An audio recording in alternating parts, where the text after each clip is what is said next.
aqui no Sem Tabus para conversarmos sobre relacionamento e sexualidade. Sempre tem lugar especial para você.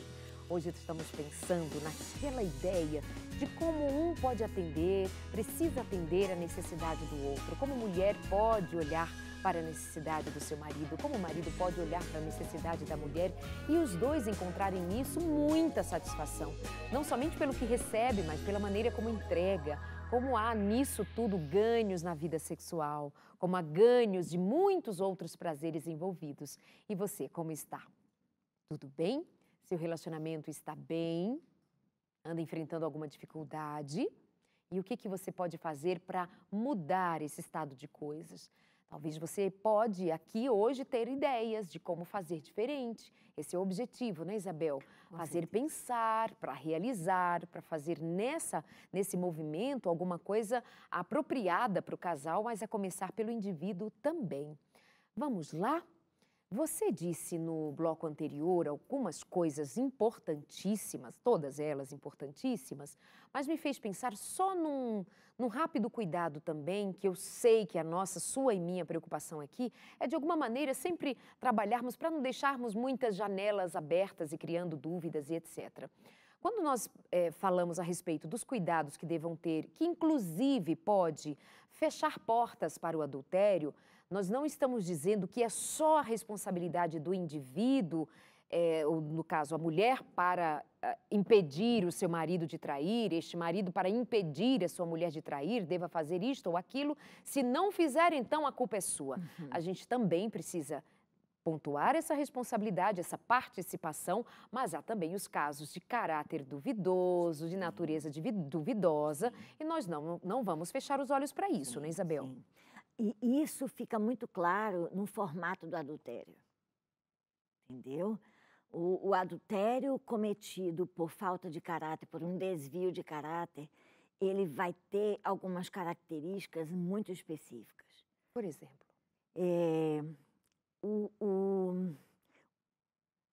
O enredo que é feito, o engano deliberado, as mentiras que são contadas, sabe? O movimento que o sujeito faz para esconder e esconder e esconder. O próprio cinismo de, depois de descoberto, ainda continuar negando, sabe? Vai ter algumas coisas que não é difícil de você identificar, de que aquilo é um problema do outro, não é seu. Um adultério que acontece no contexto da conjugalidade, que foi propício para isso, que a gente pode considerar uma co-construção, é aquele adultério que é confessado, assumido, que nada é escondido, sabe? Que o outro errou e assume que errou. Olha, eu fiz isso, que nenhuma pedra é deixada sobre a outra, que todos os detalhes são contados, que toda a verdade a respeito do que aconteceu é trazida. Há alguns que vão mais além disso. Eles não esperam que o outro descubra. Eles mesmos não dão conta e eles chegam e contam o que aconteceu. Então, você consegue identificar de maneira, sem muita dificuldade, quando é uma coisa de fragilidade do vínculo e quando é uma coisa do desvio do caráter. Outra característica de quando é desvio de caráter é que é um adultério recorrente. Não é algo pontual, não é algo que nunca tinha acontecido e aconteceu ali e que nunca mais volta a acontecer. É algo que aconteceu no passado, aconteceu naquele momento e que volta a acontecer. Ele recorre, ele recai, né? Então, quando acontece dessas recorrências, dessas repetições, é muito comum estar presente aí um desvio de caráter. Um desvio de caráter, uma questão de cultura, para ele, na cultura dele, tá tudo ok, tá tudo normal, ele como homem, nesse caso, ele pode, a mulher não pode, mas ele pode. Então, tem algumas coisas que é preciso observar. Uma outra coisa interessante, Darleide, que pode revelar algumas informações a respeito das características desse adultério, dos elementos envolvidos nesse adultério, é a questão de como essa descoberta é feita, como que isso acontece. Então, se o sujeito chega para o seu companheiro e conta que aconteceu, o efeito desse adultério vai ser um. Se esse sujeito fica sabendo, abrir o celular da esposa ou abrir o celular do marido e descobrir uma conversa lá, sabe? E através daquilo ele teve informações de que teve um encontro, de que a pessoa está se relacionando com outra pessoa, o efeito vai ser outro. Se de repente ele descobre através de uma outra pessoa que viu e chegou e contou, o efeito vai ser outro. E quanto mais público, quanto mais escrachado essa coisa é, mais danoso, mais ofensivo para a conjugalidade, mais difícil será restaurar esse vínculo depois de algo tão aberto e tão exposto. Por conta de que aí você começa a mexer com o ego de quem foi ofendido, né? Que fica exposto, fica humilhado, né? É a condição de rejeição, porque o adultério envolve sempre uma rejeição. Então, e todo mundo ficar sabendo, vai ser um negócio que complica, são fatores complicadores nesse processo de adultério quando ele acontece. E que revela muito do perfil do sujeito, sabe? Revela muito, muito mesmo. Por essas e outras que eu tenho desconfianças com casais que são envolvidos com o adultério e que dá a impressão de que se reconstruíram muito rápido, que as coisas se resolveram muito rápido e que agora basta uma foto alegrinha na rede social e todos acreditam que está tudo resolvido. A gente não se dá conta do que é a desgraça de um adultério, a tal ponto que o próprio Deus dá, diante de tão grande calamidade, de tão grande ferida aberta, para que este indivíduo que talvez não consiga, ou possivelmente não consiga lidar com isso, tenha a liberdade de ao menos sair disto para que as suas feridas sejam curadas. Acho que às vezes a gente tem se tornado até leviano com a forma com que lida com alguma coisa tão grave quanto é a traição. É o adultério do casamento e as traições de modo geral, as que envolvem o acaso e as que envolvem o caráter ou o mau caráter. Isso é danoso demais e que Deus tenha piedade de nós e dos envolvidos e que também é necessário considerar que todos nós somos possíveis vítimas, mas que nós precisamos contundentemente, diretamente estarmos ocupados em prestar atenção em nós mesmos, em que tipo de caráter nós temos, em que tipo de relacionamento nós estamos e em que tipo de relação nós temos com Deus e com o outro. Então, a conversa de um programa como este, e tantos outros que fazemos aqui, tem como objetivo principal fortalecer as relações, fazer o cuidado mais apurado com os nossos vínculos, nos aprofundarmos mais, sairmos dessa esfera rasa de corpo, de estética, para irmos para aquilo que sustenta o dia a dia. O que sustenta uma relação não é o quanto o espelho diz que você é bonito ou bonita, é o quanto o outro vê beleza em você quando você está descabelado, sem dinheiro, desempregado, de qualquer ordem ou em cima de uma cama, como no caso daquele casal, um homem sem os seus movimentos. O que sustenta essa relação vai ser isso, é a fidelidade que mantém para o dia a dia. Então, tenhamos cuidado com o nosso próprio coração, com a nossa relação, tenhamos cuidado, porque isso é um terreno muito delicado, onde nós, casados, estamos pisando. Que Deus nos abençoe nisto. Isabel, ainda suprindo as necessidades, nós falamos sobre relação sexual, nós falamos sobre companheirismo, que está nesse contexto, da esposa atraente, do apoio doméstico, admiração e respeito. Você ainda diz mais sobre essa participação da mulher com relação ao marido, para nós irmos lá para o segundo momento? Eu gostaria de pegar esse último ponto, que é a questão da admiração e do respeito. Ok. A necessidade que o homem tem de ser valorizado tanto quanto a mulher. E tem 3 áreas que o homem tem uma necessidade muito grande de ser elogiado. São as 3 áreas que o elogio vai chegar ao coração dele. Você pode dizer que um homem está bem vestido, que o cabelo dele está bonito, ele vai gostar de ouvir aquilo, mas não será o elogio mais importante, especialmente vindo da esposa. Quais são as 3 áreas que o homem necessita ser elogiado por sua esposa? Primeiro, como provedor, como um profissional que trabalha, que é bem-sucedido, de valorizar esse lado, de valorizar o esforço dele, de valorizar o desempenho dele. A outra área é como pai. É preciso reforçar essa figura paterna diante dos filhos, elogiar esse homem diante dos filhos, fazer com que esses filhos admirem esse pai.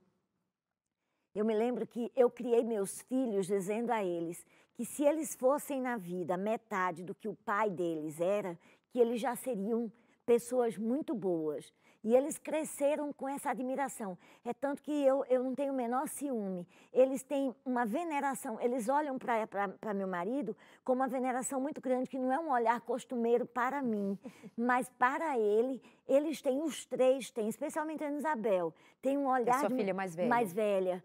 Tem um olhar de veneração muito grande pelo pai. E a terceira área que precisa ser elogiada é a questão do órgão sexual dele. São elogios extremamente importantes. Infelizmente, o homem, nós fomos criados e educados numa cultura profundamente fálica. O que é uma cultura fálica?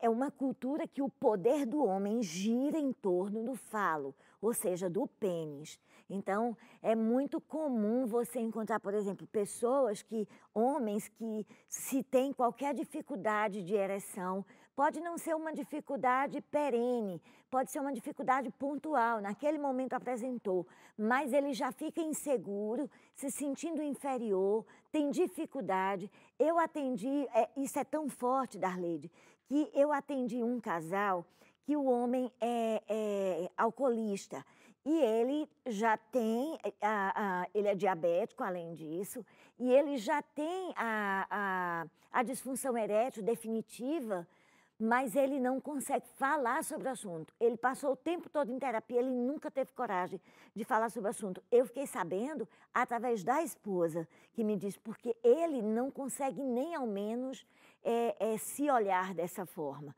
Tamanha força que isso tem. E essa cultura fálica envolve também a questão da provisão. Um homem, quando perde o emprego e ele fica impedido pelas circunstâncias de sustentar a sua família, ele também se sente muito inferior. Quantos se deprimem, porque são as características básicas desse homem como função social, como função familiar. Então, é muito importante que essa mulher elogie, valorize essas 3 áreas dele, observe, esteja expressando. Quantos chegam se queixando dessa falta? Minha mulher não reconhece nada que eu faço, minha mulher não enxerga, né? E ainda tem umas que vivem a vida de Madame Bovary mesmo, sabe?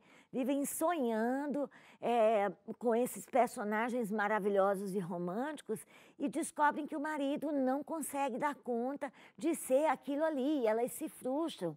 Mas é preciso dirigir o olhar para as coisas mais positivas e aprender a expressar essa admiração e esse respeito por esse homem. Um homem que é admirado, que é respeitado, é óbvio que o desempenho sexual dele vai melhorar. É óbvio que ele vai se expressar... Isso mexe com a autoestima, né? Com a autoestima, o indivíduo se sente com a autoestima claro, validada, reconhecida, claro, e a resposta vai ser outra. Sim, sim. Amiga, quem foi a Simone aí que você citou? Só para as mulheres... A Madame Bovary. Pronto, a Madame Bovary é um livro, é o primeiro livro do realismo, né, de Juan Gualbert, e ele conta a história, é um personagem bem interessante, é o primeiro registro na literatura de adultério feminino, né? E ela tinha o hábito de ler romances, e ela lia muitos romances, e ela ficava comparando o marido dela, que era um ogro, não é, com os personagens, era um Shrek, não é? Comparando os personagens com o marido dela, e ela não encontrava ressonância. Então, ela acabou buscando em amantes o marido idealizado, que é sempre assim. Ou seja, nós encontramos ressonância hoje em diversas esferas desse universo feminino, seja das mais jovens, das mais velhas, enfim, encantadas com os romances, com as histórias novelescas ou das grandes telas, e por mais que queira achar naquilo somente um momento de vislumbrar uma arte ou alguma coisa que entretém, aquilo tem resposta muito direta frente às nossas carências. Você imagine, Darleide, a mulher está lá, ela assiste filme, ela assiste novela, ela assiste um monte de coisa, e os caras dessas obras, tudo com tanquinho, né? Tudo no lugar, aqueles peitões enormes, aqueles brações enormes. Aí ela olha para o lado e ela vê o cara com um tanque de guerra que não tem mais tamanho, que ela, para achar o tesouro, tem que caçar muito, porque as banhas cobrem. E ela compara, imagine quanta frustração, né? Se de repente, se ela não olha para além da montanha do tanque, se ela não vê para além da montanha, como que ela vai ficar? Vai ficar uma Madame Bovary, insatisfeita, e ela vai buscar ressonância em outro lugar. E ela acaba se vulnerabilizando, né? Ela se fragiliza muito. Por isso que eu tenho dito às meninas, que estão principalmente em situação mais delicada nos seus relacionamentos. Evitem filme de romance, evitem até as redes sociais, onde você segue aqueles casais bonitinhos, etc, etc. Que na maioria das vezes é uma grande furada, não é necessariamente aquilo. E se pensar no que é o script e os roteiros dos filmes, das novelas, aí já está mais do que óbvio, é apenas ficção. E isso, porém, isso tudo pode provocar em nós os monstringos que estão ali dentro da gente, das carências, dos desejos e das vontades, e que a gente faz de conta que não existe só porque é crente. Desde quando ser crente e não ser vigilante, cuidadoso, nos faz vencer alguma prova na vida? Nenhuma, né? Nós vamos para o intervalinho, já vamos voltar. Deixa eu lembrar para você, o que eu sempre gosto de lembrar, para quem está assistindo a gente há pouco tempo, ou ainda não sabe que nós oferecemos mais, um plus, além do programa, aquilo que é plus, assim, para você incrementar a sua relação, os seus relacionamentos, a sua vida em família, a revista Entre Família. É que assim, aqui na Novo Tempo nós oferecemos muitos cursos bíblicos. E entre estes cursos, nós também atuamos para dirigir as famílias, os relacionamentos. E aqui é esse o momento que você tem para conhecer esse material. Ele tem lições importantíssimas, são 15 lições, com questionários, com temas bem específicos da área dos relacionamentos, para você estudar e então aprimorar a sua qualidade de vida em família, tá bom? Você pode ainda responder os questionários, destacar as páginas respondidas, mandar para nós vamos corrigir e te mandar um certificado e ainda um presente da gravadora Novo Tempo, não é bom? Para você saber que nós nos importamos com aquilo que você aprende. Entre em contato, pode mandar um e-mail para a gente, melhor, vou te dar o número de WhatsApp, que é mais rápido. O DDD é 12 98100 1615, 98100 1615. Manda uma mensagem dizendo, eu quero o curso que o Sem Tabus indicou, chamado Entre Família. Até já, nós esperamos você.